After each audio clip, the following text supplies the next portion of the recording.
Esta guerra no empezó con una explosión, empezó con una pregunta que nadie quiso responder. ¿Cómo se rompe un país sin disparar una sola bala?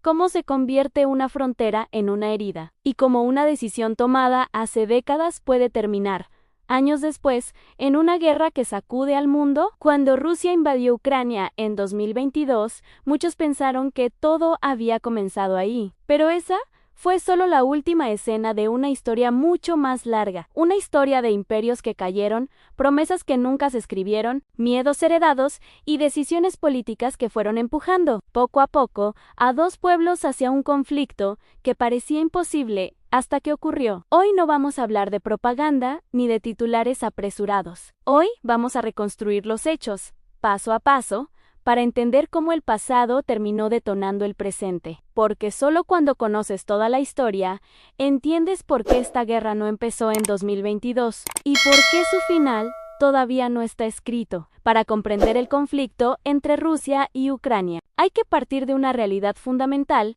Ucrania es un estado relativamente joven, pero su territorio y su identidad tienen una historia profundamente ligada a la de Rusia durante siglos. El territorio que hoy conocemos como Ucrania estuvo bajo el dominio de distintos imperios. En diferentes momentos formó parte del Imperio Ruso, del Imperio Austrohúngaro y del Reino de Polonia. Estas dominaciones dejaron profundas diferencias culturales, lingüísticas y políticas entre las distintas regiones del país. En el este y el sur, la influencia rusa fue más marcada. En el oeste, la influencia europea fue mayor. Estas diferencias no aparecieron de repente.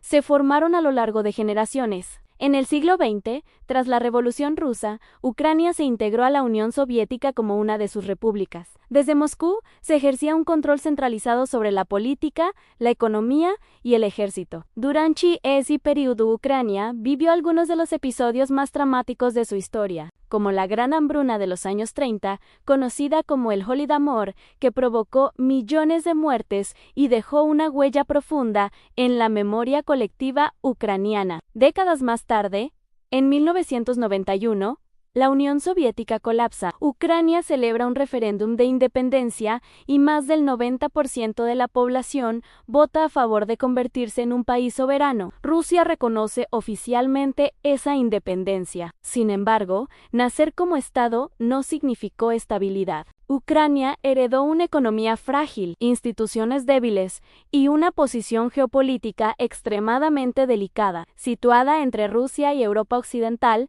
dos modelos políticos y estratégicos muy distintos. Durante los años 90 y los primeros años del nuevo siglo, la política ucraniana se caracterizó por una constante oscilación. Algunos gobiernos buscaron fortalecer los lazos con Rusia.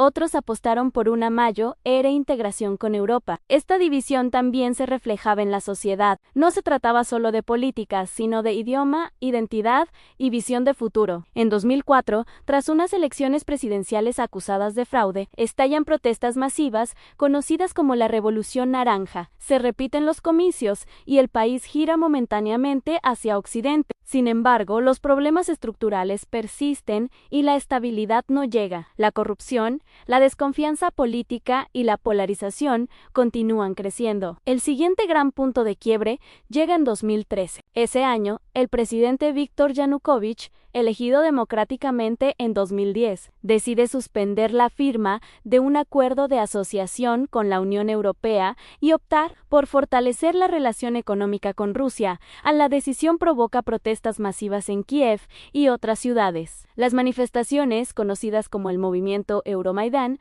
comienzan de forma pacífica, pero con el paso de los meses se intensifican y derivan en enfrentamientos violentos. En febrero de 2014, tras semanas de disturbios y decenas de muertos, Yanukovych abandona el país. El parlamento establece un nuevo gobierno interino. Para muchos ucranianos, aquello fue una revolución popular contra la corrupción. Para Rusia, fue un cambio de poder ilegítimo. Ese mismo año ocurre un hecho que marcaría marcaría el rumbo del conflicto. Rusia toma el control de Crimea, una península estratégica en el Mar Negro donde se encuentra la base de su flota naval. Posteriormente, se celebra un referéndum en el que, según Moscú, la mayoría vota a favor de unirse a Rusia en Ucrania y la mayoría de la comunidad internacional no reconocen ese referéndum y consideran la anexión de Crimea como ilegal, según el derecho internacional. Poco después, en el este de Ucrania, en las regiones de Donetsk y Lugansk, surgen movimientos separatistas armados contrarios al nuevo gobierno de Kiev.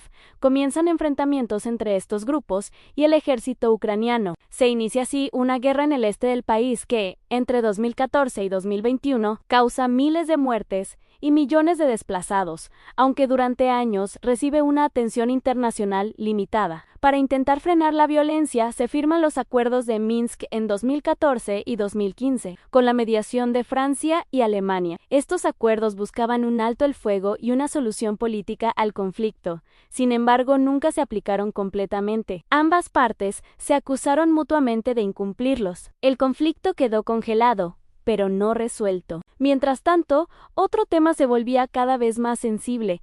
A la relación de Ucrania con la OTAN en Ucrania manifestó su interés en acercarse a la alianza militar occidental. Para el gobierno ucraniano, esto representaba una posible garantía de seguridad. Para Rusia, la idea de que la OTAN se acercara a sus fronteras era vista como una amenaza estratégica. Aunque no existía un tratado que prohibiera esa expansión, el tema se convirtió en uno de los principales puntos de tensión entre Rusia y Occidente. Las advertencias diplomáticas, las maniobras militares y los discursos cada vez más duros comenzaron a acumularse. En 2021, Rusia empezó a concentrar grandes cantidades de tropas cerca de la frontera ucraniana. Durante meses, la comunidad internacional intentó evitar una escalada mediante negociaciones. El 24 de febrero de 2022, Rusia lanzó una invasión militar a gran escala sobre Ucrania. El gobierno ruso justificó la operación alegando razones de seguridad y protección de poblaciones rusoparlantes. Ucrania y la mayoría de los países del mundo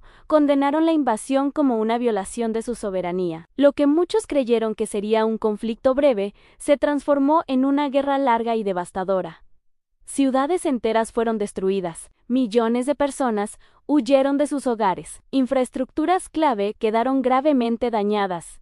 El impacto humano fue inmenso. Estados Unidos, la Unión Europea y otros países respondieron con sanciones económicas sin precedentes contra Rusia y con el envío de ayuda militar, financiera y humanitaria a Ucrania. La guerra entró en una fase prolongada, con avances y retrocesos, sin una victoria clara para ninguno de los bandos. Además del impacto humano, el conflicto tuvo consecuencias globales. Afectó los precios de la energía, la seguridad alimentaria y el equilibrio político internacional.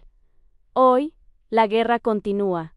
No hay un final claro. Las negociaciones han sido limitadas y frágiles. Lo que sí está claro es que esta guerra no nació de un solo evento ni de una sola decisión. Es el resultado de una historia larga, compleja y llena de tensiones no resueltas. La historia rara vez es simple, y las guerras casi nunca tienen una sola causa. Y aquí surge la pregunta final, la más importante de todas: ¿podría haberse evitado esta guerra? ¿O era inevitable dadas las circunstancias históricas y políticas? Déjame tu opinión en los comentarios. ¿Crees que este conflicto pudo evitarse? ¿O fue el resultado inevitable de décadas de decisiones mal tomadas? Si valoras los contenidos basados en hechos, contexto histórico y análisis profundo, suscríbete al canal y acompáñanos en otros videos donde exploramos las historias y los acontecimientos que realmente han cambiado el rumbo del mundo. Aquí no buscamos respuestas fáciles, buscamos entender la verdad detrás de los hechos.